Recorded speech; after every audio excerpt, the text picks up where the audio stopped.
Kofi pena Kofi asala falite. Donc batuana batika Kofi na tâche moko boy. Parce que fallait aye kolongole souci. Azongi si orchestre en forme. Tokolo ba falinda sali Kofi ou bien Kofi nda sali fali. Tika na yo, boke na mno de pose à droite té, za na jalousie. Il y a générique ya Dadju. Brigade a obwa ka bo senti pena que brigade mindele ba to vanda bololo. Papa, comment combien ne simbate, mon combien simba ndeni. Yo so mona ya brigade té ba ke ne ba mindele, je m'appelle Dadju. Papa, ouais Apocalypse depuis a banda musique, depuis ba côté na ba clip à batu. A mona na ba milieu de via bongote. Est-ce que vous bien que premier warrior nano ezalaka Kofi Olomide? Ezana warrior mon côté, oya sepelaka na musique ya Fali kolega père na Kofi Olomide. Omoni biso to bina musique ya Fali na baba na ba boîte, na ba balabala, mais premier warrior abina la musique yana na douche. Nani? Fina somo pa oko.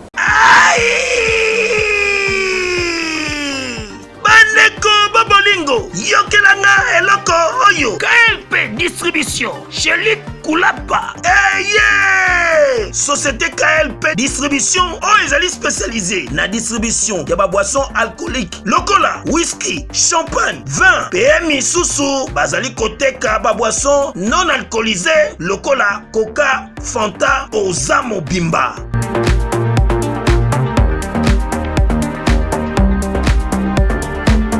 Zomi a l'île de France, Oyo bazali kosa la distribution partout. Mingi penza a na l'île de France, livraison ti bisika nyoso kolinga. O na salle de fête, o na ndaku, o na dépôt, bisika tout okolinga. Ozamo Bimba. Benga bango na numéro Oyo 068 54 17 740. Société KLP Distribution. Chez Luc Koulapa. Yangonde Fandisi Masolo, ya spécialité distribution, ya boisson alcoolique pe non alcoolisée.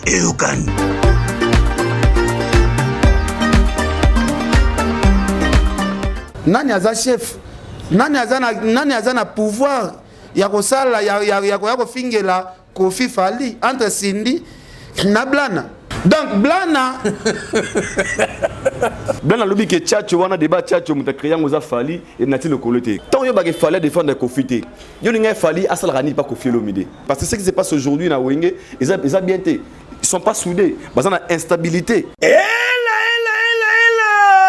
Nanu ezalate etikala pe kozalate na Kinshasa. Société Dieu existe. Etieli bino mo bange na service ya ba course nyonso oyo kolinga. Ba bengi service yango biso tina porte. Ezali ba moto bozali komona ezali na service ya batu tout oyo bazali na posa ba rendre bango service na ba course nyonso. Tuna ngai nini? Onga nazali na posa na kende supermarché. Mais nazali na makasite ya kokende. Benga bandeko ya Dieu existe bango bakosunga yo. Na mbongo na bango bakokende na supermarché basombeli yo biloko tout kozali nango posa kobanda na 0 tina $100 bango tango bakoya balakisi yo ba facture ya biloko na yo osengaki pe montagne sepesi ozongiseli bango mbongo na bango pona course basaleli yo okofuta bango kaka $5 ya pamba ezala ozana posa otinda moto na wenze benga kaka bango bakorendre au service basombeli yo biloko nyonso na mbongo na bango tango bakoya pa na yo ozongiseli bango mbongo na bango pe opesi $5 ya course na yo ndeko na ngai mabuka na daya tala service oyo ekomi koya tina porte na yo ezala pona kokende kozwa perruque to plante na yo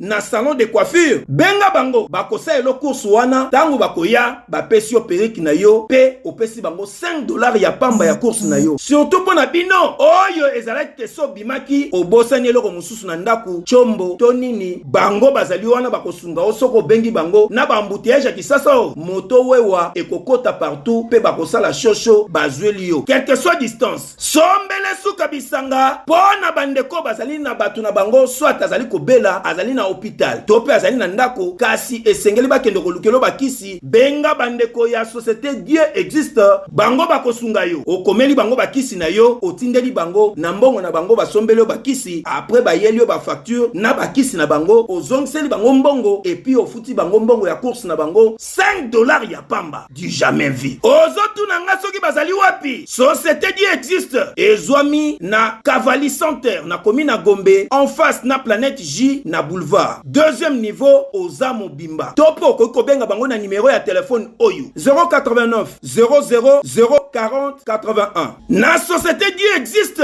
Nyonso eza na sécurité. Kobanga na yote kasi ezali likambo ya kondima. Nyonso ekomi na réalité. Et yokani. Ce qui est pe basale ba ko manati fali, c'est que Koffi Olomide sala ka ba fali yango ebele. Koffi Olomide depuis banda quartier latin. Musicien ni no Koffi sala lobela na plateau que non na mona musicien boete na orchestre.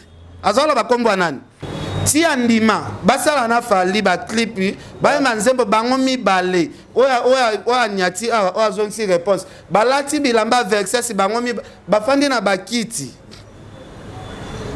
oza sirke Koffi bandaki wario na depuis série wana te ozo papa est-ce que biso to yebaka ngo est-ce que biso to yebaka seko ke waze kwa za fan ya Koffi bana ya poto bana mikili yokelanga eloko oyo soki olingi ovanda na bakondisyon ya kitoko belengi tala esika ya kovanda yango oyo Flat Hotel Joli Kabelo CPI awa soki oye eza likambo te kende kosomba bakiti to nini te nyonso ezali c'est-à-dire que awa okoyaka kana bilamba ya pamba okokuta tout ezali cuisine, salle de bain, chambre jolie kitoko. Bambetu ya nyekese, salon ya VIP, toilette. Awa kutu kolobate po atami kate kwei. Okoliango jolie kitoko, microbe ezali distrait. Courant 24h/24. Minda pelelele. Soki courant kei. Mubangi na groupe électrogène ezali wana. Oko sentir kutu teke. Courant ikendaki. Awa makambo ya okendoko luka mai na bakantine. Ezate. Mai pepele nyama. Ezali kobima neti kaka awa nde izini ya régie des eaux ezali po soki mai kaka kei bazali na réservation ya mubange nango awa mbala moko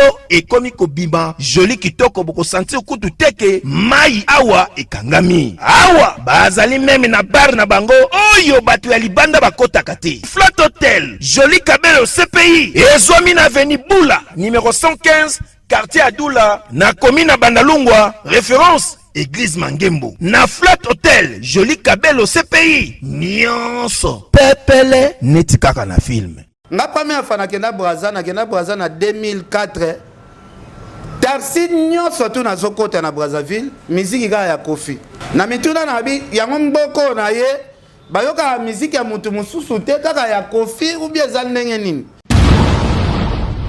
Fali puba aleka apocalypse na makambu. Depuis ba na kacha quartier latin, bino boyebi te boboka na disque sini leke bozindisa disque bateuse. Ereniate. Déjà baza ebelete o ba obunda bitumba par rapport à bande kwa winge. Era boka na droit chemin simbi. Falaki ala exemple ba koko dilaso ya zalaki na kondimate.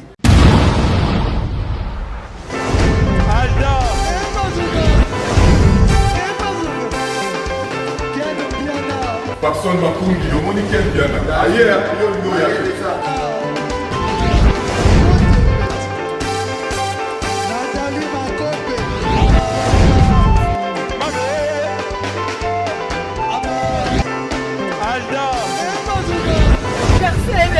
Fali avant. On va te là qui a moi dans le malamoué qui me vient.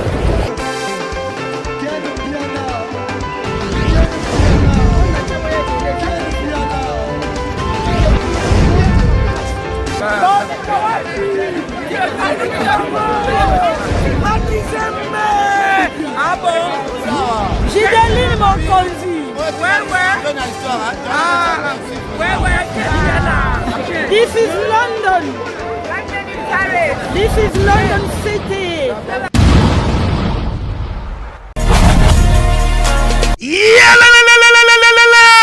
Après confinement, réouverture, Yanganda Taba, chez Djongade, awa bokokuta biloko nyonso bolingaka ya kotumba lokola ntaba ya kitoko pe elengi, soso ya kotumba, ngulu ya kotumba, poaso ya kotumba. Esengeli koyeba ke chez Djonga de bafongolaka kobanda mokolo ya mardi ti dimanche. Awa nde sika ambiance ezali kolala, adresse eza kaka se moko. Chez Djonga de weekend boza deja ya kosepela chaque vendredi. Bobanda kozwa Suzuki Luzubu 4x4. Yende mutu akosepelisa bino na ndenge ya kosakana te, oza kulia, oza komela, oza kopina. Pe chaque samedi ekobanda kozala nde CNN Alligator na ba artiste mosusu bakobanda kosepelisa bino na makinu ya defwa te na bakunga ya kosakana te. Et puis chaque dimanche sombele suka bisanga nde bokozwa les grands chanteurs Emile alias de Mingongo. Yende mutu akonde ko palola awa boko sentir betu e ba ou différence yena. Malolo. Oui, frère. Babi Djonga. La Congolia. Futur. Hein? Nous t'avons reçu la 50 boîtes. La Katakin, c'est Djonga. Chez Djonga. Soki olingo sala ba réservation, obengi na ba numéro oyo pe bako servir yo joli kitoko. Chez Djonga de yango nde moboko ya ambiance na kati ya Paris. C'est naturel soit. Voilà, bienvenue dans votre chaîne Film News avec votre humble serviteur Valdi Tambo. En tout cas, Bana Poto, Bana Mokil Mumba. Merci pour la patience. Vous allez gotikate vraiment. Et Rolandé la chaîne Nabino Lissou Likola Lissou. En tout cas, ça la c'est 5,40 €. Surtout tout le monde a bonne interaction et entre Bisso Nabino. Après avoir coaché ma vidéo online, des bottines de la Bisso, bas suggestion, bas remarque, bas pelikili qui en tout cas, vous allez go ça la keto ça musala. Ndenge longo banito ndenge bino bolingi. Merci Nabayan sur Batala Bisso. En commençant par Maman Lisette Lokangeli Foku, une femme pas comme les autres. La passion moté maman chérie, pourquoi pas. Yemei boss Placide Ebio ya Molenbeek, kuna na kata business class, na bandero so basana bona kata restaurant. Yo les zones de la pas maréchal surveiller ça. Toujours dans l'isolo analyse. Na Libino Ken Piana Makizembe Yapito na Aidor Bokwala, journaliste à Pembe avec Bango de Tomega vraiment sur la concernant Maya Zabon sur la toile ensemble un de Ronabiso Makongimbi les gars font la biso pour saluer mes invités pour tout mon communication à biso. Bonjour Aidor Bokwala. Bonjour Valdi Tambwe, bonjour Yapito Ken Piana, bonjour à Makongimbi derrière la caméra, bonjour à l'internaute, nous sommes au la biso na Ngongalelo. Toujours les bandits, tout ça d'abord salutations à franchi pour ce temps franchi. Là je vois le prophète Emmanuel Dodi, Ozali Bongo père spirituel. Ici quand on a bolongo na biso chaque dimanche et na senga na bâtonnement premièrement va s'abonner à Aidor Media TV, Aidor Media TV s'abonner massivement et puis ba questions za ngambo na yo ba réponse tanga na biso. Bonjour Yapito. Ouais, bonjour Valdi, bonjour Aidor. En tout cas, mbote nanga premièrement na pesa na nous prophète Emmanuel Dodi, Valdi Tambwe. Lelo soko tali bien na Kinshasa Mobimba. Place embouteillage ezo la moi mingi ba avant midi ezo la bongo mingi na cinquantenaire place oyo bakenda kotika banzoto na biso oyo batu. Oh topé maranasi mokili soki okabwa na mokili place banzoto na biso ekenda keza place moko epesa nga mwa mawa makasi yango na loba to kosala ba délire na biso nyonso tout mais moi kude mingi ezalaka na maloba makambo nzambe yango na loba prophète Emmanuel Dodi vraiment na sepelaka na ndenga kotsaka biso pena na enseignement pena na profondeur kuna laksaka biso ma ba aventure na kombo nzambe te alaksaka biso pena ke na mokili erozo pema. Il faut qu'on profite, qu'on prie parce que les lois abisso, lobby rosanango abisso te, les lopé na moni, bande qu'on abisso ba journaliste, bande qu'on ba comédien, batonda qui vraiment na cinquantenaire, bagenda za corps yande qu'on abisso artiste et comédien, wa kufaki bongo na poison en tout cas et salinga passi, nde qu'on ngache ko azalaki na nous gêne, azalaki gêne, peut-être muto a tchela ka poison ana. Et je suis allé à la nyongo na été, azalaki pe na problème na été. Afika kaza tchelera poison muninga tiki mokili. Et ça li vraiment pas si en tout cas place accueilli mutema nepe na kimia parce que yangonga alobaka. Laissez l'ami fidèle au arotika na biso ti mokili ku fezaka Jésus Christ parce que na moni batu ba yake belé na cinquantenaire.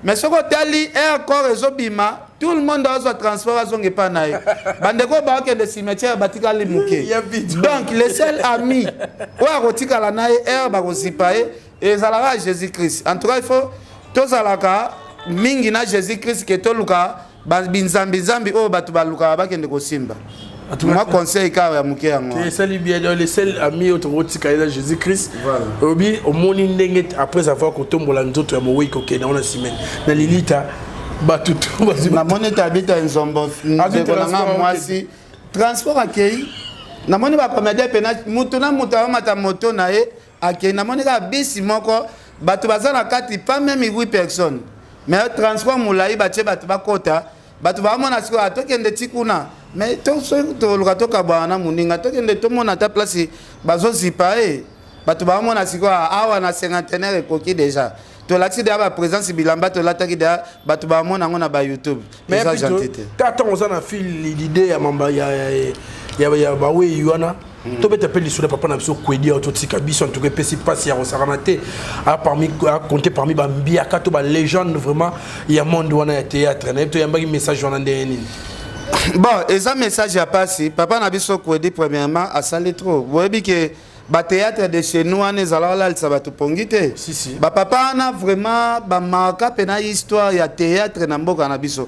Nga kutu ponanga badai net ya ba père net ba kwedi o ba sali mingi na bamboka na biso ata ba jour ya ba sorti pona ko kendo kunda ba ko tsango pe jour mo bo férié ke ba sengi ba congolais nyoso to baya kotala kwedi o asepelisa biso bane ebele mpona mbala suka je pense ekozala ata journée moko kaka bapesi kaka ke non lelo misala ekosalema te mpona korendre hommage na papa na biso kwedi parce que bakwedi bavenga dios bambali osombo baza baikoni ya minene nga amonaka lelo mwasi avie na solo koli akoma moko landa so babi tozosunga basa ba artiste mona mwasi alokola ye tandis que makambu o mobali na ye asala na mboko oyo fale ata mboka na biso ata leta na biso ata bapesa bacomédien oyo bapema te baraisonne ata bacomédien makasi oyo basala baœuvre danger batika biso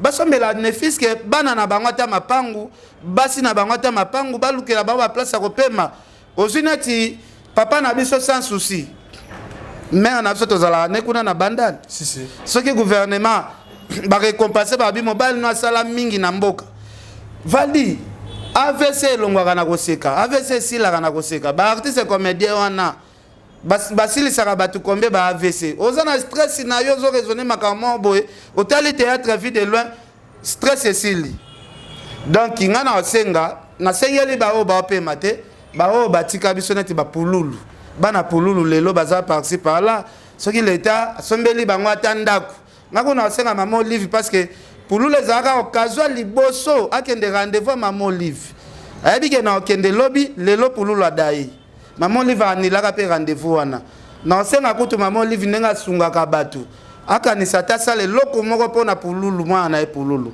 ekosala biso toujours bien en tout cas eloko aidor eloko kente na toloba tout à l'heure nazumo esika moko ya moke esika lobi ke bahonoraka mpe bapapa na biso ye extrapolaki na mwa mosika lobi mokolo basenga ville morte boye na boye mais tomonaka na bainstance mosusu neti na bale to na musique so musicien akufi tomonaka ampleur oyo ezwaka na l'état congolais mais côté neti bapapa na biso bakwedi baza baikoni ya kosakana te ekenda loko mwa depois de mesure batika mwa depe mwa isolé moke. En fait, ce que moi j'ai compris dans tout ça, on dirait que dans le Congo, tu négligeras mingi les comédiens. C'est comme si tu balé la musique. Ils ont balé la musique, tu peux ça privilège, la priorité trop. Tandis que qu'est-ce qu'on a le roi en Nigeria, tu verras que le cinéma, les musiciens, ils ont levé les camoko. Parce que Davido a douté. Si. Davido a douté. Messi Johnson wana. La limite un whisky de rolling ça. De base bateau ba se respecte na baby ki yo salara boy au salara boy ngana salara boy. Mais si au Congo tu verras que ba comédien 600% na ba 3% des gars peut-être ba se sentir que bazan un peu na level mais 97% baza vraiment na c'est makasi ya artiste. Dans tout ça ba responsabilité mingi za d'abord na ministère culture et art.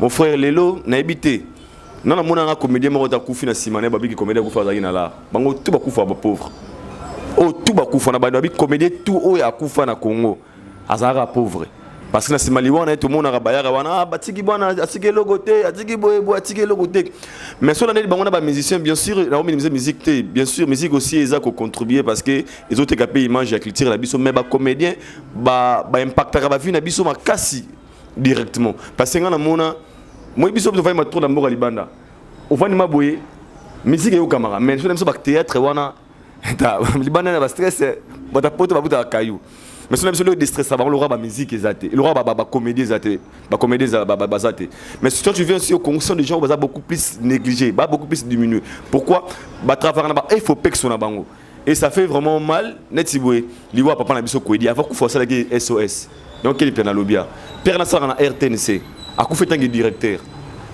il y a RTNC mais imaginez une personne noire cadre à RTNC ou à sexe biso na bodo papa ko di ba bato biso to yebi ton to wana bana mi kina bi na ba agence ba 2 ans ba 3 ans mais père on a koufi avant koufa ba sengeli SOS après ko koufa tu verras après sa mort au moment na makambo ebima ndeko ba tsalaki poison cheko ali la vidéo que na ebite vidéo mo 1000 $ ali la kuma météo ya solo ouais il y a une vidéo ezali na ebite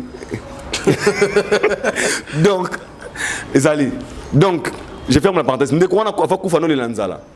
Na elo relieza te belfibo sunganga, un artiste et comédien.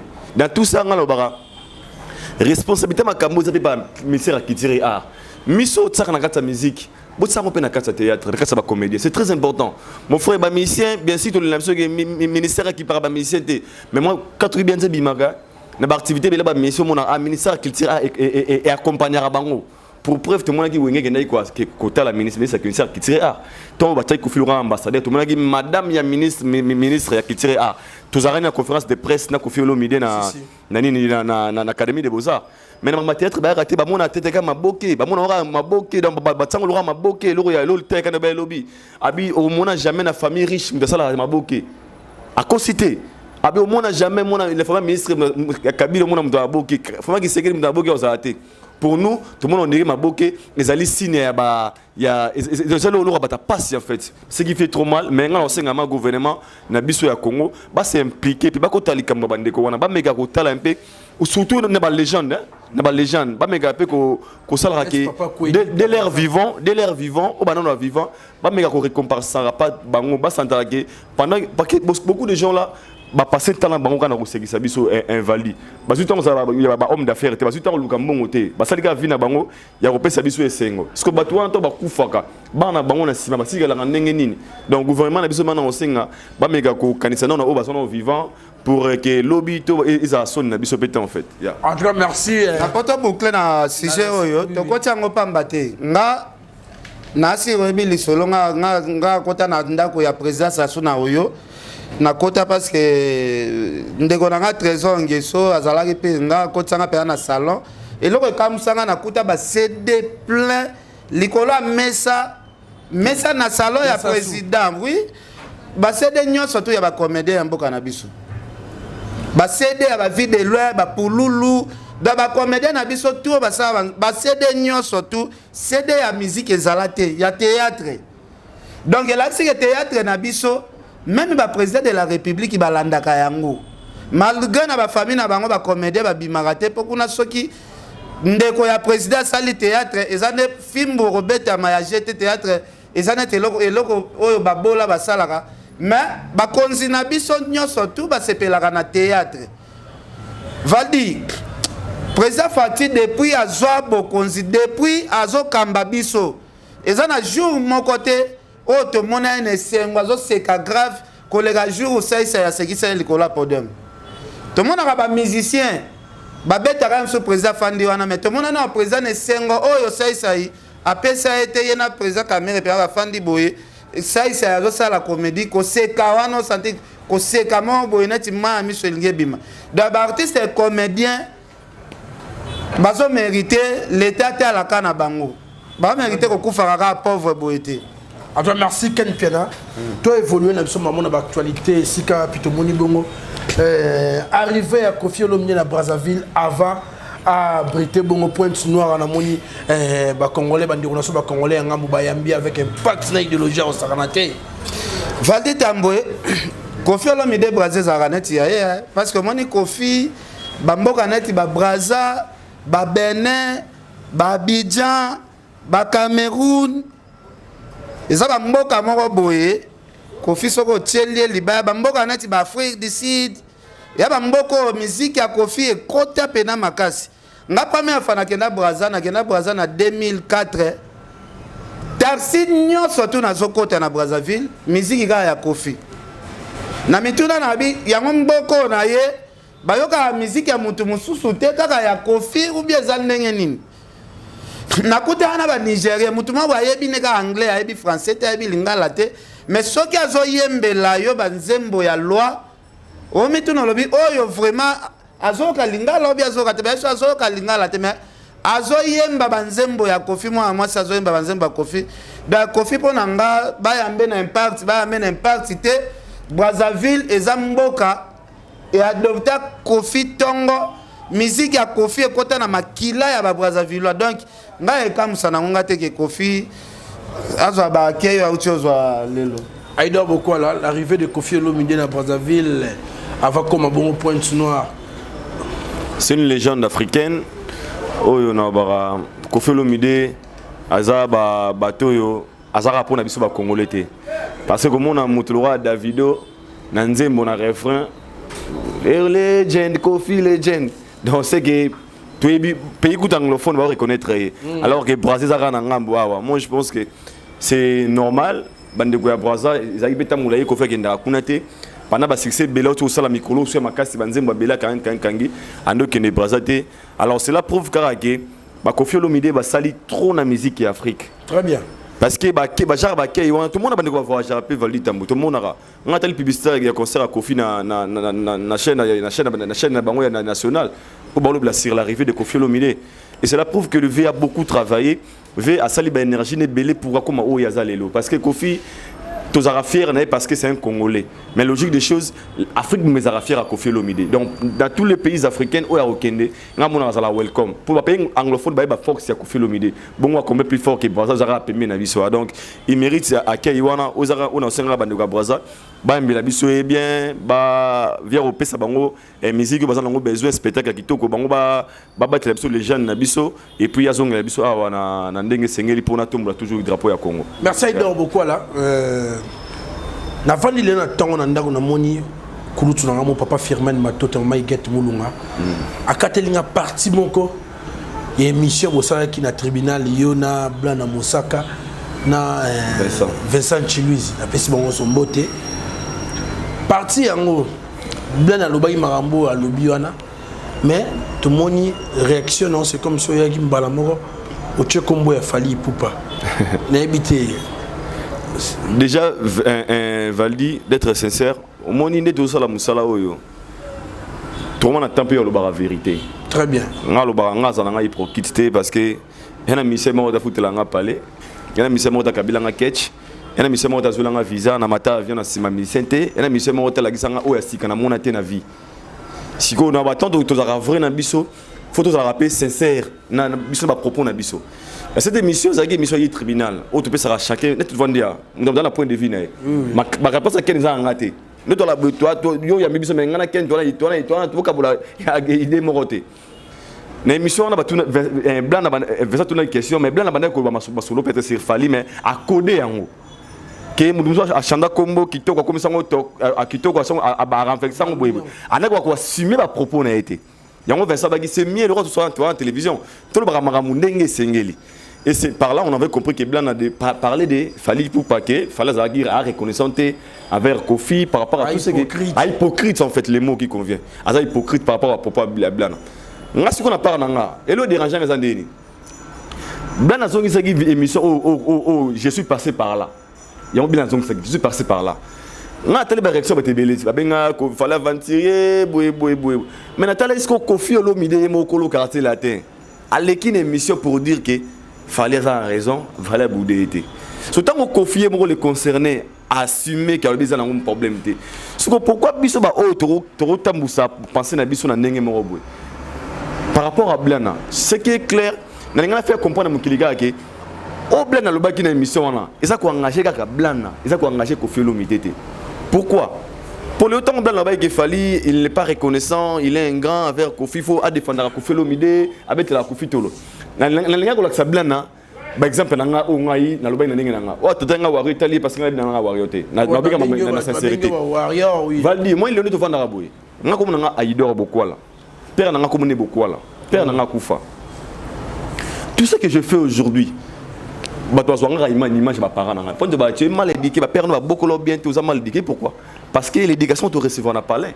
Ba parents ba comme fier na bisoka te pour bébé te lo nga papa nanga pourquoi ça be mona kuluna OK na ko nga mona papa boui non c'est par le travail par les bons baba fruits malam autola qui ça yam comme ça papa fier nga pesa exemple nga bi tant yo ba ke fallait défendre Kofité yo nga fallait asal rani pas Kofi Olomide aso de la Kofi Olomide non ce qu'il fallait faire aujourd'hui à ça la fierté à Kofi donc c'est plus que même le défense. Il y a Kofi Olomide parce que là on a Congo il y a mon côté na Congo alors bah Kofi Olomide côté parce que Kofi Bara ngam sala Fally Ipupa il est fier de Fally Ipupa aujourd'hui na Congo oyo Fally Ipupa partout au temps dans la vie na attaque Kofi atiki musique balobara que Kofi Fally ancien aussi du groupe Kofi Olomide et de fierté parce qu'il travaille au temps on a comme il y avait na mais quand on le traite d'un grand des procrites n'a a décortiquer et ça par rapport à quoi? Il y a le moni débat ezagi siriango. Mais beaucoup de gens peut-être comprendre autrement de dire que na koti ngo boye bonga na koti te. Na lobiga la vérité. Na tsaki défi. Na bi tout le monde a ba mission ba finir ba musicien ba tout le monde yango. Que o mabik o zamon qui respect vers leader na. Tout le monde yango. Déjà tant to ba hypocrite to zongi bien lo bege Denis Lessi fala pesa Denis Lessi a financer Denis Lessi là pour Denis Lessi a attaquer quadra. C'est là par propos Blana. Nga la zonga ga Blana na émission nga binga na yamba Denis Lessi na émission nga Denis Lessi abi ke fallait ça un gap à Salima B parce que pour il fallait l'obité que pour il fallait s'y mettre avec la quartier latin c'est que Kofi t'appelle ça Denis Lessi là non Denis Lessi tant ma propos na wana ingaja ga ayi Blana lobi ke tchatcho wana débat tchatcho mutakriya ngoza Fally et nati le kolote nga na bengo za faux parce que nga na mona be émission musus o nati le kolamba batmo ba taki Fally na kata plateau na ye notre victoire libre ya kozala ya kosala auto lingi sans pour autant vous appelez intoxiqué pas mutu valini na vani awa na ba makambo ena mutu mota tininga ena mutu mote na mutu mote ndenge mona yo peut-être na peut-être ken mais na c'est pesa yango mais tant toi ko kola mutu ke ba tinda bango baboye et puis ce que j'avais pas aimé chez Blana et ce logo linga appelé ça mon frère moi le autobi latino baza uni Kofi na Fally ba guerre forte na ba bête mais ko la télévision qu'on dirait que pour le temps où on a Blana directement les gens vont penser que il est envoyé par Kofi Olomide. N'est-ce pas comprendre? Et là on est écosystémé na mitou abatu. Guerre mo bo ici que ça la quitté. L'eau c'est la monnaie ma be pas Blana yangwana. Il y a que tout la guerre c'est la guerre c'est parce que Kofi azali papa ya Fally. Ba sala tembele ba soula raté mais matanga Kofi fallait qu'on la Kofi. Ba boka ma banga elle respect les grands mon pas qui s'attendait à ça. Alors so ça soupleté, n'a pas eu conseil. Ils ont tellement eu côté donc c'était par rapport à ça dans ngazo sara Blana ke ko pelisa moto te sika moto zate latino na ba warrior ba zelo ko mongo parce que le ba warrior ba ko finga Kofi Olomide parce que si Fally il est Fally parce que à l'écran de la quartier latin parce que Kofi azara pe na bolingo na talent na étoile na nzamba sala ke akoma lelo akoko warrior ko finga Kofi te ko finga latino te latino ba ko boudel warrior te faut pas ça la uni mais tant on a ba discours ya séparation to kabula bango ngana mona ngoza malamu te parce que ce qui se passe aujourd'hui na wenge ils a bien été ils sont pas soudés parce qu'on a instabilité alors ce pays n'a qu'à latino et ça la guerre so problème non bunde la muninga c'est ce que j'ai d'abord reproché à ces Blana c'était rien à voir qu'on m'a que défendre Fally boy mais sinon les propos banego o tenir qui yemoga mutabaki et baneko engager gaé donc c'était ça Aïda beaucoup là hier moi kolemba lemba muke mais toujours évoluer malemba ken pena magizembe chama mon pepe muke réaction ya Blana Mosaka en tout cas batindelinga ngo fort. Bon, merci Valdi Tamboué. Avec beaucoup de respect, na pesara vienanga mopao. Na loba premièrement batuba lobaka que non Fally Ipupa mutasala e Kofi Olomide. Nga premièrement na loba langa jane zalaka moi faux. Na loba na nenga fote. Te Kofi pena Kofi asala Fally te. Nzambe nde alekisa lipamboli ya Fally. Na maboko ya Kofi Olomide mutasala kana mutu te a fabriquer été ce qui ko fabriquer yé Fally alingaka ya tester na quartier la terre mais ndenge bagenda ko luka c'est que azalaka déjà fabriqué. C'est moi Kofi Olomide, je vous le dis avec cœur. Si vous voulez aller de Bruxelles à Paris, de Paris à Bruxelles, aujourd'hui, il y a un moyen que vous devez soutenir. Et un moyen que moi je vous recommande, ça s'appelle Neo Tam Tam. C'est fait de main de maître par un Congolais digne de ce nom. Moi j'ai fait l'expérience et je peux vous dire que l'expérience a été concluante. Donc désormais et dorénavant, pour vos déplacements, si vous voulez faire venir quelqu'un de Paris à Bruxelles, Neo Tam Tam. Déjà, c'est notre devoir dans la diaspora de soutenir les initiatives des compatriotes. C'est comme ça que notre pays retrouvera sa dignité, sa force et sa percussion. Quand tu es belle, tu voyages avec Neo Tam Tam Voyage. Vous m'avez toujours cru, je sais que vous me croyez. OESA 12T, OESA 13. Neo Tam Tam, Ndé. Paris, Bruxelles, Bruxelles, Paris. Que Dieu vous éclaire et reste focus sur vous. Azalaka déjà valeur na kwa na azalaka nde batinda Eric Tuti akendo luka garçon moko boye ya batala ya marque o Kofi azoluka. Oso comprendre? Da Eric Tuti a kutana na garçon moko boye te na balabala asaleli test ndé seto kende. Eric Tuti a mona fali na bandal place ba répétaka alula voix na ye ke garçon yo ayemba danger bi na danger. Un jour, dans le quartier latin, je pense, un quartier latin, il y a un grand complet, il chanter tout ça. Il fallait pour pas s'intéresser jamais qu'on y ait dans le quartier latin. Le quartier latin, et comme il y a un moment où c'est côté parce que l'équipe Mobimbe-Kenda qui est ça quartier latin académie. Il y a bien que vient Nabiso Azala qui déjà bâti, a créé équipe Yassika. On va longoler souci. On va longoler souci. Et il fallait pour pas. Barsi Vezalit. Que fallait pour pas. Moi la mobile fallait. Aza muto ayaka ko longolanga souci. Il y a équipe o ekendaka. Siko déjà mon père lobi ayako longolanga souci. Donc batuana batika Kofi na tâche moko boy. Siko fallait ayako longoler souci. Azongi si orchestre en forme. Tokoloba fallait nda sali Kofi ou bien Kofi nda sali fali côté wana batu na senga ba te côté wana na senga batu ba sala moi ba commenter moi muke yango na lobi bo côté wana na sali muninga Valdi Tambwe ya pito soki société na ngai koti na faillite yo ye au remonter et goza na ti yo salinga pe sans yo peut-être na ngana za parterre libela mais yo oye olongolinga place na zalaki parterre ozongi singa na équilibre Valdi. Tout ça là quand même bateau. Viens en bas, viens à biso, fallait viens à biso. Tout ça là naître. En plus, c'est Valdi Tambwe. Au moins, blanc na conseil gratuit dans la paix sa blanc. Ce gars il y a où mais la naïga na quartier latin. Abeta marambu ya Kofi na fali kara. Parce que to lo baka ba warion. Est-ce que vous bien que premier warion na nous ala Kofi Olomide. Ah, et ça na biloko mususu. Et na biloko mususu. C'est trop fort. Kofi aza premier fan. Koleka mokili mobimba. Fali. Na musique ya fali et ça la Kofi plaisir moko boye koleka eza na warion mon côté. Oya sepelaka na musique ya fali koleka père na e Kofi Olomide. Valdi Tambwe lelo soki ok osali eloko mo besoin évoluer bien. Emso ngande na kolinga ngo makasi esa la fierté na nga.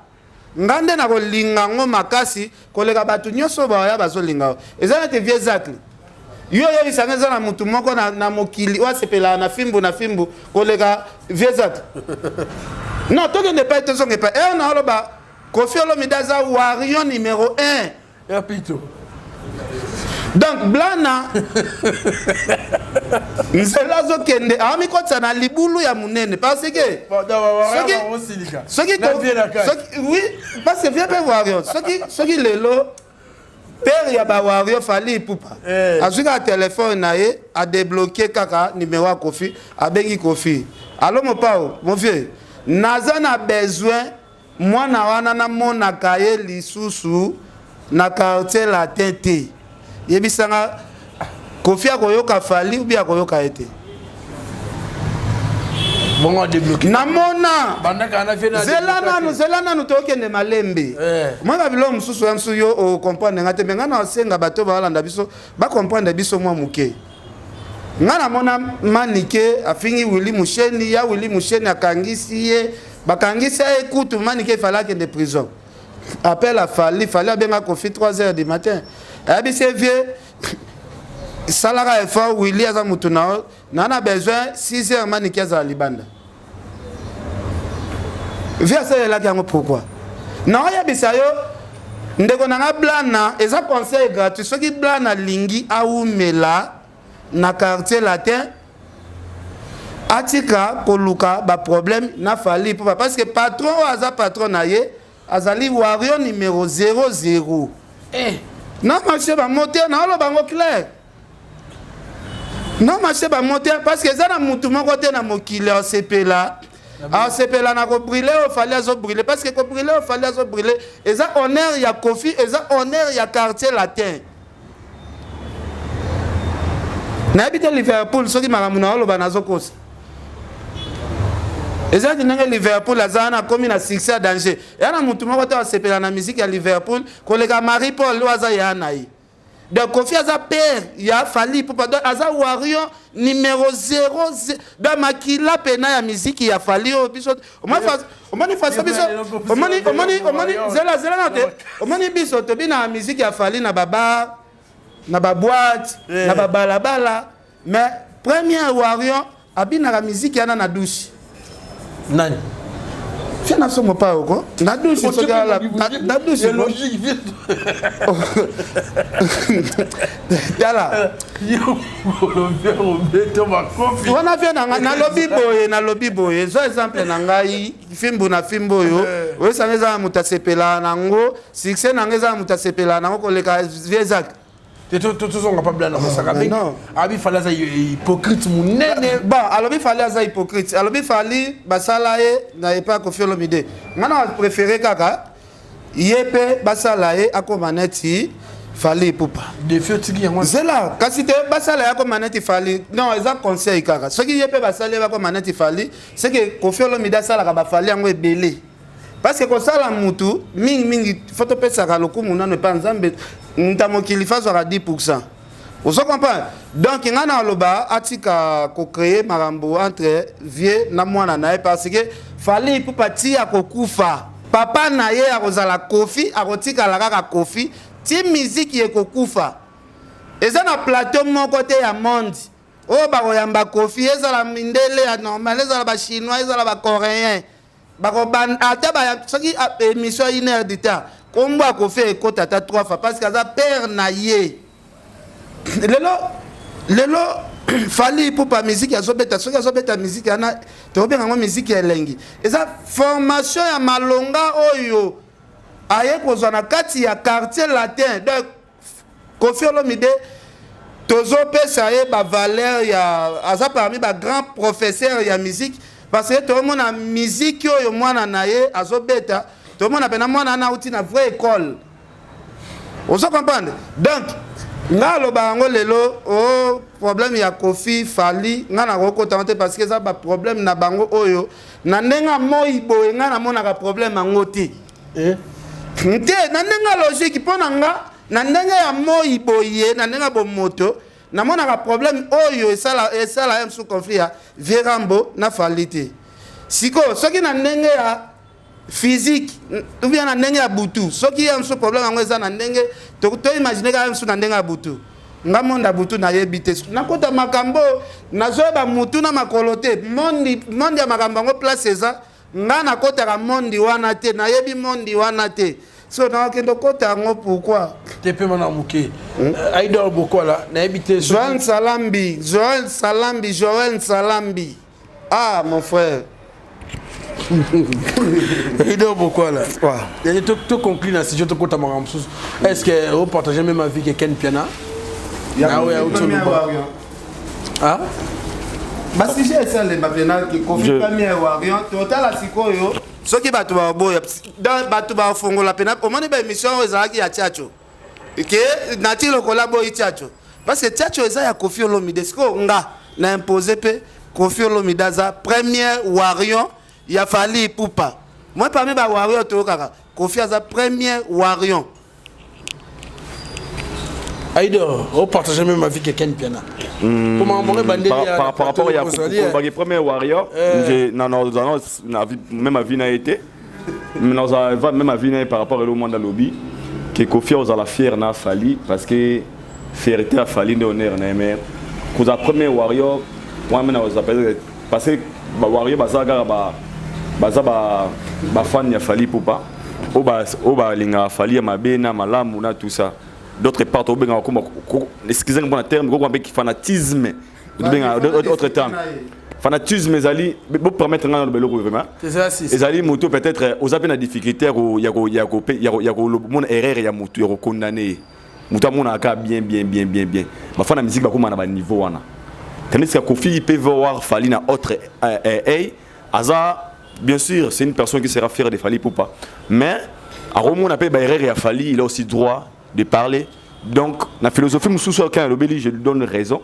Donc, Moutali Bossou, face à la fière, la Fally Ipupa, c'est Koffi Olomide. C'est automatique en fait. Et puis, je suis sûr et certain que Azapé, fier, mais que Gaza, première warrior. C'est là. Même à Vina. Aïda nga hypocrite. Au moment yo oza net hypocrite. Koffi Olomide depuis banda quartier latin. Alata elamba musicien nini ke balati bilamba bango mibale ndenge moko. Ba eminzembo moko. Asala ngo pa nani. Koffi Olomide depuis banda quartier latin. Musicien nini o Koffi asalobela na plateau ke non na mona musicien boete na orchestre. Azala ba kombo nani. Et Fally aza na quartier latin. Koffi azoba na on mona musicien boete. Na Congo soki muta na musicien neti Fally alaksanga. Azolobela ba talent nanu ya Fally depuis Fally aza na quartier latin. En plus Koffi Olomide ye moko alakisa ki premier warrior na ye atia nzembo ba yemba ensemble ikachaka. Bon ba sirana ko warrior de déjà qui fanatique ya mutu zela. Ah tolobela ki fanatique. Déjà Fally tambo soki na lingo mingi nengo saka na fimbu. Premièrement il faut on a dit que l'eau a avantage, il faut qu'on ait un fan de Magambo Yozo. T'es là. Après, tu as ok, merci. Kassinga na okende na okeno malem. Au moins na ate batumsu balobaka. Ya okene piano zala boende nini. Maniki ataki afingi ata longwe. Bozong sakeka pourquoi? Parce que na sepelaka na magambo ya maniki kaka ndengaza. Osoka pa dana sepelaka na magambo ya maniki kaka ndenge aza. Siko oza si Koffi Olomide. Si andima basala na Fally ba clip ba manzembo bango mibale oya nyati oya zongi réponse balati bilamba verset si bango mi bafandi na bakiti oza sirke Koffi abandaki wario na depuis série wana te dala yo comprendre na ngate mais viens na Koffi Olomide on comprendre ngate facile osoka ba neti papa Wemba Nati Papa Wemba azalaka première fan ya musique ya Koffi Olomide mais akolakisa ngo boete parce que Koffi a eu formation na maboko na ye osaka ba est-ce que biso to yebaka ngo est-ce que biso to yebaka seko ke waze kwa za fan ya Koffi ayo lo bango ka siko na émission to sa to sala to yamba na mbutati combien des années ba lekisi Yena Koffi maman na guerre to lo bana kate oh ke biso to yeba ete waze kwande meilleur fan il y avait Ram et quoi ça l'appelle na moment oyo Mwambutu eza guerre froide Verambo peut-être era yo kamakamu na lobby peut-être ba me Verambo ba ya ba boudé mais jour ba yo kana vie a lobaka eloko un jour Il y a prophétie. Voilà, il vient au Baka un jour que nga nazalaka premier warion ya Fally Ipupa. Un jour passe, moi nanaye. Et ça n'a été premier fan. Ndenge batu va sepela na Diddy Stone ni wana Diddy Stone. Yo quand premier fan ya Diddy Stone, c'est Koffi Olomide. Et ça va ndenge aza premier fan ya Diddy Stone, ndenge moi par exemple premier fan ya Fally Ipupa. Fally aza mwana ya balabala te abimi na maboko ya Koffi Olomide. Pe à fabriquer. Te ko fabriquer te. Ce qui ko fabriquer que Koffi a fabriqué, des disques c'est ndé bimisa na quartier la tel ngai ça les pas. Évoluer ya piti. Non, toi que tu évoluer tes élèves, na bi ba étoile et que ça na vie. Fally aza une étoile na nga ka mo ba tout ce Koffi aza mutema mabe. Disque ana nga peso ba tout tel ngai renyete ba tout ba betelo ya quartier la terre. On a la na ndeko na apocalypse. Bino boyebi te boboka na disque asindi leke bozindisa disque abato erenyate. Ah. Arrêtez de Pia! Yokelanga eloko oyo. Restaurant business class VIP Bruxelles. Yeah! Restaurant business class VIP.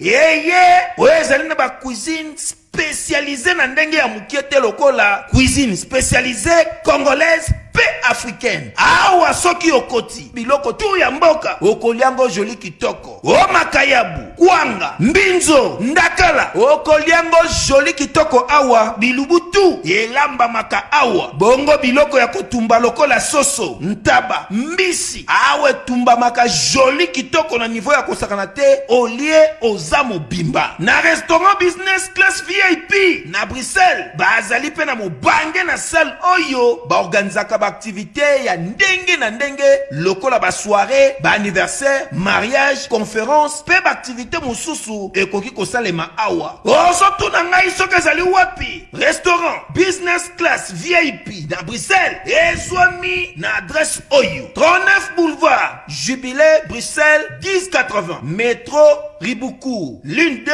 P6 30 51 arrêt Jubilé. Awa na restaurant business class VIP na Bruxelles. Yango nde nzambe ya babilubu o Italie ba congolais pe ba africain. C'est naturel. Gardez bandi na yo toujours. Placide et Bio, le patron de business class. Quel de la côte comme Apocalypse? Ah, quelqu'un m'a géré de mon côté déjà bilou mususu. Tout mon vidéo, mais merci on peut m'amouquer. Tout mon vidéo, mon réseau cyclé Apocalypse au wapi déploré pour s'éloigner. Fallait pour voir des émissions ça déjà il dort beaucoup là. À ça la gali bosso nan de ronabiso qui ado yuwe à ça la mi balena mi gagner ma bi après l'émission fallait bien que 30 minutes pour gueuler abi il y a ça moi ça marque système n'habité et c'est maman fait ça la na chombo to il fallait y a sur la télé boy ya on a bien que ngala se place ko tenenge moto et no pela na ngambo quartier la terre déjà baza ebelete au ba bunda bitumba par rapport à bande kwa winge parce que winge baza belé tout temps ba wata ba bina filet ba Fabregas ba sont tellement nombreux tandis que tant de kesigo na ngambo ya latino baza vraiment ebelete au ba bunda bagara oyo. Alors moi je pense que une façon ya repesa ya relaxa image ya malamu d'autres choses et ko bana pe ko za ko traiter na ba téléphone. Pourquoi je dis ça? Pendant non pas traiter na ba téléphone. Donnant et cas ya poka. Net c'est vraiment sincèrement na bon meloté. Ngana ba poka baza bon terme na Fally. Si. Et puis Nathalie des émissions mo béré sanga na moni zagi très bien. Mais du coup abimi à ça la vidéo pour nous réclamer que benginga le rôle mon je me pose des questions. Il devrait aussi arranger ça quand on benginga le téléphone sur le téléphone. Parce que les lorsqu'on a mis sur les images on dirait quartier la tête par comme la guerre. On est dans musique on dirait on est kuna bando bunda latino pe bando bunda. Ce qui n'est pas bien. On a déploré mayangwana. Et ça là vraiment essayé. Et surtout dans mon vidéo on a n'aurait pas pourquoi pas il jamais car na téléphone, mais si ka téléphone il y a une vidéo qui est sur ton fils vraiment mon ango eza image moko ya malamuté en fait ya malamuté rapidement avant d'entrer sur quelqu'un micro na zone selon moi rapide que son ngamuke et là na lobby ya quadra peut-être la manière de parler Et Belé peut-être, il y a la manière de parler, le roi, il y a ça plutôt parler, avec Aroba Moussous, Aroba Moumouya Boué, à éclaircir. Quand on a dit que Kofi a sa première fan, il y a fallu pour pas. Premier Warrior. Il y a un peut-être un message au PC là. Et ça, non, peut-être qu'il est bien été. Il y a qu'on soit là, c'est les lots. Mais non, écoute, bon côté. Ils sont colorés de fans de Warrior. Parce que l'autre baguette. Parce que l'autre baguette. Aujourd'hui, Oueranson, il est fier d'hériter Watanabe. Donc, il doit aussi être premier mouton dans la fière hérité. Pourquoi? À mon avis, on a encadré, on a formé, on a passé ma camboule. Le si il est ce qu'il est aujourd'hui, c'est parce que Oueranson, le roi de la forêt, a formé à combien de niveau. Il a droit à la fan. Parce que ça le droit, moi, c'est mon avis. Au bien spiritas, au bien la première spiritas, non. Mais il est d'abord fier de la personne. C'est pour moi qu'il y a un moko. Qu'il y a un promo. La fait quel bâtiment bateau n'habite sur quel romantique dans la monnaie mère n'a parlé quel bateau moi qui rien romantique rien dans un même quel romantique rien quel moment on a solo un numéro lélo tu peux parler de belles choses aux alentis là mais manière ya roloba déjà Valdi oui c'est important le moment lobby oui biton fala boka ko fa boka fali na nzembo quand mon père au respect na mon niveau veut expliquer à ça snap na libanga wana atamula obini parce que lelo mon frère tous on to que n'est pas lelo na Congo awa je le dis à haute voix lelo na Congo awa na bato bimisa bana Kofi Olomide lelo il a un mot à dire dans ce pays na musique je dis bien Kofi Olomide déjà Kofi a grand Asa icon, c'est une légende africaine. A Salimouana, on a commis une star africaine. Star mondiale. On se comprend. Donc, il fallait appeler ça la Kofi Olomide. Parce que moi, on a bénéficié artistiquement. À comment appeler non, là, star international, tu as star africaine, star mondial. Partout. Star africaine. Ah, ça le verra comme quelqu'un qui papa, c'est un africain. À la base, c'est un africain. Quel est-ce que ça va débat mon oui. Donc, ah, Nzambe. On dit l'objet n'a pas été l'homme, on pas docteur. C'est Hippocrate. Serment hypocrite. Parce que nous avons un serment hypocrite pour ça les la makambo. Oyo. Oyo ba promettra bisoté. Jamais na benga ngo. Merci au courage. Très bien, donc, d'Hippocrate donc pour clôturer, il y a un valide. Par là, je voulais dire quoi? Lelo le Quadraco Raman, il est fier d'avoir un fils. Oh ça là, fierté naïe artistiquement. Aujourd'hui, quand on voit Kofi Olomide, quand on voit Fally Ipupa, pardon, on voit l'image de Kofi Olomide. Donc, au pays de moment là, moi on a beau y angoter, au bid du Stonike, ou à Zabongo fierté na bisolo na Congo, na côté modeling, étant que un mannequin. Faut les beaux choses c'est son papa Kofi Olomide. Artistiquement, son akena ngosiko na nenga musique. Fally Kofi Olomide, c'est le père de Fally Ipupa artistiquement. Donc ça veut dire qu'il doit être fier de Fally. Donc force à la fois on a épée, on a condamné. C'est la manière le bel yango peut-être les bateaux ba comprendre moi ja. Yango on a dans tout ça. Yango il doit non, il doit on a les années aux ça la supposition. Non, zala tout droit au bit, tous la hypocrisie, zala tout droit. Mais Kenny Pena, tu sais pourquoi je dis ça? D'abord, on va couper la parenthèse, on va rester comme ça parce que. Où il doit. Ah, il faut ça la faire, Naï. Donc c'est l'obligation, non? Il a l'obligation. Bon, obligé. Il faut Azala faire Naï. Il a l'obligation, mon béaïe, tant que père. Il faut ça la faire en amont dans Naï. Donc, pour clôturer le débat, il y a un débat qui n'est pas délicat. Non, il y a un côté battu, on dirait que Kofi Olomide a fallu un problème. Ce qui n'est pas bien. Moi, il y a un temps où il y a un toile qui dirait Kofi a fallu guerre forte. Et c'est normal. Moi, on a pris un chemin, papa, on a chemin. Bazar rose en attente peut être bien té mais tout le monde le pied image ba tout gâté ba on a ozo simbaté ils a bien té parce que les lots bon ça la fierté à mboka na biso les lots bon ça la fierté à musique congolaise. Donc pour conclure à tout ça je demanderai si qu'on a bandeko o ba so na image monde de dire que par là dans la vidéo Apocalypse et nga malora ke apoka tango ya ko ba maman bobe un sireni ne de malora ko fait ça ko intoxiquer bateau n'est-ce pas de malora bongo on intoxiquer bateau ba ya peut-être un mo be serpent na fali or que pe na logique des choses et on s'appelle yango pété donc bateau on bateau tout le monde a pas pour la répétition pe vera kasi ya na bike et c'est qu'est-ce que je ma besi connait yango wana or que na logique des choses et auto dit que vivre face à la fière na mona na ye o abimisi parce que le temps qu'on va parler fali pour pas tout le monde à moment Koffi Olomide parce que fali fait partie na bano ba bina kasa orchestre Koffi Olomide donc ba énergie à Koffi pe ça que fali ça o azalelo donc c'est ça.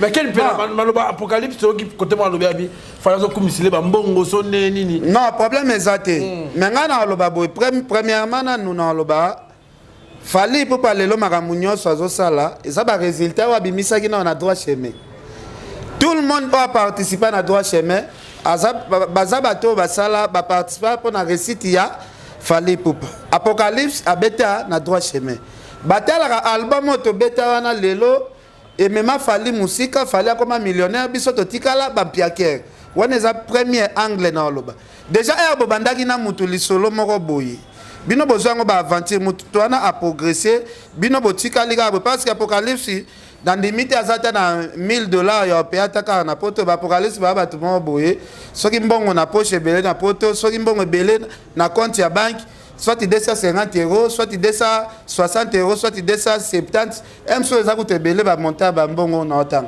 So ba là muto yo na participer na générique à droite chemin. Comment ba millions ba tourner en ndenge na ndenge et ça la moi kizunguzungu et même maka muto na jalousie. Donc baza parmi bato jalousie et yela bango naturellement parce que ba mona e bandeli a fali.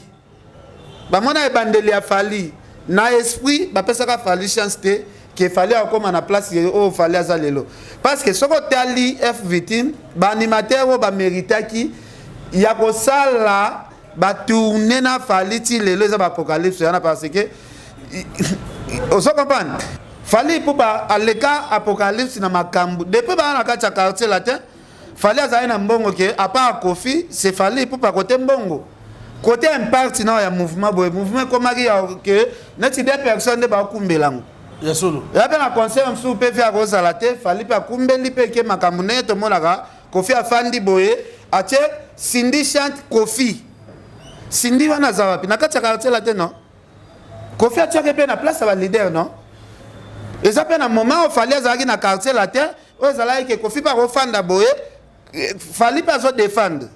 Donc, ba charge wana o ba fali ba nango lelo ba banda ko mema ba charge wana depuis ba quartier la tête. Donc, ce qui a zalaki mayele, era boka na droit chemin simbi. Falaki ala des exemples ba koko dilaso, ala des exemples ba besengande, ala des exemples ba vena so di ba diata. Anya mukara Koffi libela po mutema ana jalousie za tête. Ba kulutu felite baninga bazui ba kei. Ya zalaki na kondimate. À mon avis, il y a un succès à droite chemin et ça la bouillon sur Fallait Zinda. Ok, fallait soit plus loin. Si ko côté là, si ko jalousie ou ana eye makasi na point nini. Na point nini.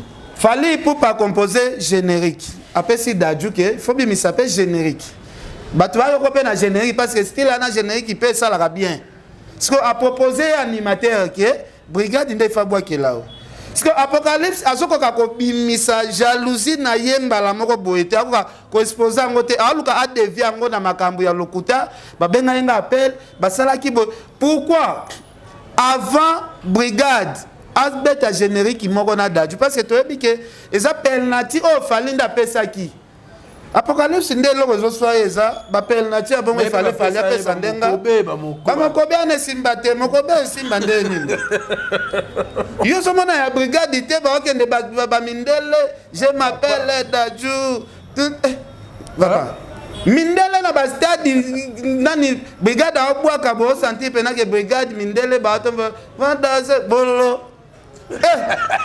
papa jalousie te venanga oki kingombe mokonzi ya telmani venanga Luizo Mbate na Cape Town c'est Poli Lumumba Joël Salambi patron na Belgique papa tika na yo boke na mno de poste à droite te eza na jalousie ya générique ya Daju na brigade ne ba betaki wana penalty eza mama na penalty clip yango sikoyo faut tala ba millions de vies. Oui, Apocalypse, depuis la bande musique, depuis la côte na ba clip à bateau. À mon avis, ba millions de vies à bon côté. Vous comprenez? Donc, ils en ont makambo kaka. Merci Ken Piana. Adolé la belle orchestre bien musique Aidor soko concline nya sotolobia coupe na biso Jojo à l'Italie à la biso depuis quelque part na yemoko ma verombo moi ça nzela mine de London to vidéo à conclure on a coupé ça généralement bolingo régner entre latino na warrior baza le romogo vraiment on a même fois et le mot on va ken on va m'embêler mais le roi zara attendre été beaucoup bon arrêté parce que lelo kofina fali ba otika ba tebe na soni ni manga bato ebele bobulanga na bato profiter bango te ko fina fali bazo boni manga parce que mouvement ndima pété qu'il fallait que matanga wa kofi comme babwa na pe babanga na banzembo ba père et fils rankine koza na ngomwa frère koza là mais il y a tellement conscience ya ga mon habité c'est mon papa parce que toi bantu te bi ki mon que ça la carte toujours démarche avec son papa fali ay ba que kofi a sa père na musicalement un jour na mokili ngezo kendele papa na moi na ba benga na kaka fali o lobaka te vie ça la boye et puis je pense que tout ça va déjà bien marcher et déjà là c'est pas un lourd moi par rapport à témoignage à Ken ou Ken na lobaka ke so ki ba bloquer ezara pona amaka kofi respect fala bloquer kai pona nga elo kwanti lona etilelo etikanga tilelo na baka ezara geste moko boye eza même chose au wata bitaki panani et pas ki sinjora na ndenge mo sko ya système il a défendu un son papa te ba ndenge mo bongo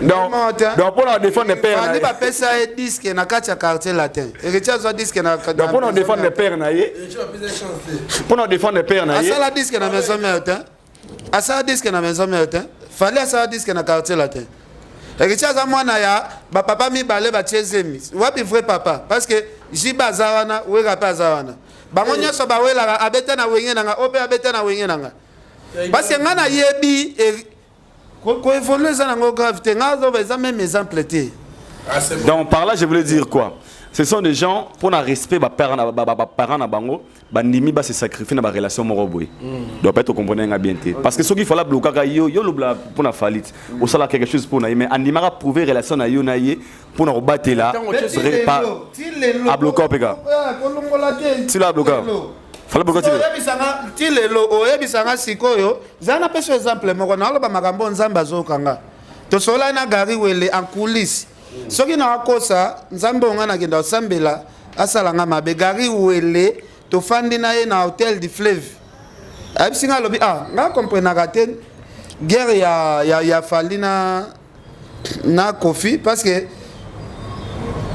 fali dernièrement era kende makambo ya Beach Award ana auta raté trophée wana zana gari wele na car siko gari wele atuna lobi fali atuna bi na Congo na biso pena nani otokolo basala makambo ya danger na musique koleka batu nyonso sikoyo gari wele abi amekotanga batabulei ba papa wemba fali aboyi fali ayebisi gari wele abi ngapo nanga namonaka moto asala makambo na côté musique koleka vie rambo azalaka te alobi yango na tvt mais en coulisse babandi discussion zela te non eza gari wele ayebisinga ngai nalobi kaka na babandi discussion gari wele azotambusaka fali azoswanisa ye babandi koswana depuis ville balongwaki ti bakoma ville mosusu babeta 4 heures du temps na car baswana discussion kaka gari wele abi kofi batabulai baleki fali pe aboyi alobi mpona ye depuis musique ya Congo ebanda moto asala makambo neti kofi mpona ye atikala omona te de basi mpe na discussion moko babebani ya kobebana ya grave gari azokela fali te fali mpe azokela gari te donc discussion grave donc mpona nga elakisi ke fali alingaka kofi makasi kofi mpe place aza alingaka fali makasi yo somona te kofi na vie na biso na age aza nango wana na ke prêtre aza nango bambongo aza nango mituka aza nango makambo nyonso mokili aza nango mais vie basi mpe akozwa mwasi nyonso tu ya mokili mais vie alela na plateau ke nazokomprendre te fali abloke nga nazokomprendre te soki nasali ye nini première fois depuis nayeba kofi première fois namona kofi aleli na eloko ke nakokomprendre te fali abloke nga elakisi ke mwana moko boye alingaka mingi mais accompagne te moi na bloqué. D'un côté on a il faut kotika ba débat mambo tali Kofi Fali eza bankambo moko ngana yebisaka blana salela système à merveille rambo atela kango na musika po ayebi non merveille a joué ka rôle abi ke biso to ya quartier la tête to kuta ba Fali wana bazala déjà ngana ko ya te na yega leo na bando finga mutu mo azala na vie parce que ndeko nanga blana pas même 5 mois pembe na Kofi o sauter bala moko étape blana avant bando toucher Fali faut zela nanu sindi nanu absa l'émission moko ba manquer nanu Fali Sindi déjà qui m'a gagné une émission à qui m'a gagné ko manquer Fali pour pas Sindi ayebi Sindi azama yele te tangela nga émission moko aussi mona Sindi a chrétien Fali parce que Sindi na blana nani a chef nani aza chef nani azana pouvoir ya ko sala ya ko fingela Kofi Fali entre Sindi na blana ce qui déjà Sindi a évité le Kouana. C'est que c'est le très dangereux. C'est le mot Kofi a l'ingaraté en coulisses. Donc il n'a pas de konanga blanc, nous avons de konanga. N'a problème na ngona eko attaquer, on a protéger de musala na yo. Pour nous on sort oyo jour Kofi que fallait ko benga Kofi que petit wana na besoin ko monner le souté. Na la sort ndenge Kofi ko benga na on apporte. Aïdor aussi ça. T'es Aïdor assis ça vraiment. Pour qu'attaquer les maloba. Ado bolim bisa Aïdor bolim bisa montation. Na mona na lelo na zui par patron moi trop. Tu le fais tout la libisara. Papa ko yati ga biso vele ken be on a remplacer papa ko. Donc pour te soutenir clore na ngai na message dara moko zali nga ba bolingo fo renara entre na musique à Congo, c'est ce que nous avons besoin. Congo a besoin de la représenter et pas battre belé. Congo a besoin et la fière il y a battre belé. Nous tout le monde a Kofi ba la fierté na biso ba Fali, ba hérité, ba Inosbi, oh tout na part na ya za ko porter un plus na musique à Congo au salango. Il y a on est l'essentiel on a ko retenir. Donc quand il a déjà clam Obimba base a toujours uni, c'est qu'on a besoin. Ba dispute inutile on les faux parce que Fali c'est parmi de bons soldats latinos. S'il est ce qu'il est aujourd'hui, ils appellent le galon en latino. Lolo moi na moi quand il a été en fier au baquet. Ah biso qu'est-ce que tu à bongo est-ce qu'il fallait abîmer là. À peine espoir qu'un jour aussi le roi Fali. Donc cette personne a quel de artistes, Instagram quel de artistes, Facebook quel de artistes, YouTube quel de artistes. Pour s'abonner à ma chaîne quel de artistes. Donc vous s'abonner à Aïdor Media TV, donc je vous aime beaucoup en fait. Alors, merci Aïdor, merci Ken Pinamagizembe. Te conclure na biso mo bambote au sala bien. Ouais, mbote na vie na Ogi Kingombe, na Lubumbashi, mo Zertel Mani, en tout cas Joël Salambi, vieux Placide Ebio. Ah, mon vieux Ogi Kingombe rentrée scolaire, maintenant on a salité en tout cas vieux na rentrée scolaire à mon boulot fort. Vieux na Placide Ebio Salamo système, vieux na chez John Angandata basala moi système Jérémy Itoto moninga ya Sami Mokili vient dans théâtre Sami Mokili na pesi bambote belé en tout cas vient dans Sami Mokili moninga Jérémy Itoto na pesi bino bambote en tout cas Sœur Pauline Lumumba RDC Monde. Merci Gotengimbi, merci Osé Mungulu donc Whisky ya intelligent na PC bambote donc c'est bon. En tout cas merci na Kulutu Eric Mukweso le PDG Eric Mukweso balobi maison Ephraim mais bongisi banda rosa Kinshasa wa Chakitemba kutana nango. En tout cas merci na maison Ephraim avec le PDG Eric Mukweso Kulutu ani no mokemo London natala gibiso madame Olga Kabelo babi jour J-9 boutique cosmétique ya maman na biso Olga Kabelo et ko funga mabongo moko ale 10 na Bruxelles wana mokonda Kabelo na Bruxelles. En tout cas mokolongo de l'opesi mbo yipo bat baroye bela. En tout cas ya ga beta tour avant pose la décité mokolongo a roteka biloko avec une réduction il y a 30%. En tout cas bo weli ça vraiment pas maman na biso Olga Kabelo mokonda Kabelo na Bruxelles. Père nanga fils à papa Blaise Mbuku na personne mode extraterrestre balobi album jalousie de makambo c'est dit qu'il y a vraiment quoi la bien international kutu nanga Jojo à l'Italie à Molat ici sœur nanga Mireille Nguya la beauté extravagante à Bruxelles. Serre Nangami, Mireille Ngouya, en tout cas la personne de Skozwami. Merci à Gauthier qui était derrière la caméra. Merci à Osé Moukoulou à l'assistance. Merci à Marion Sobartel. En tout cas, vous s'abonnez massivement dans le site. Merci.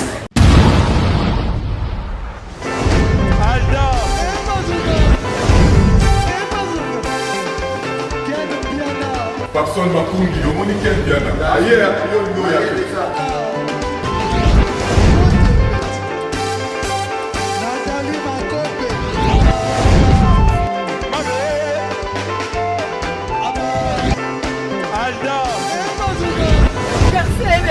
Fali avant. On va te là qui a donc Maramoué qui est bien.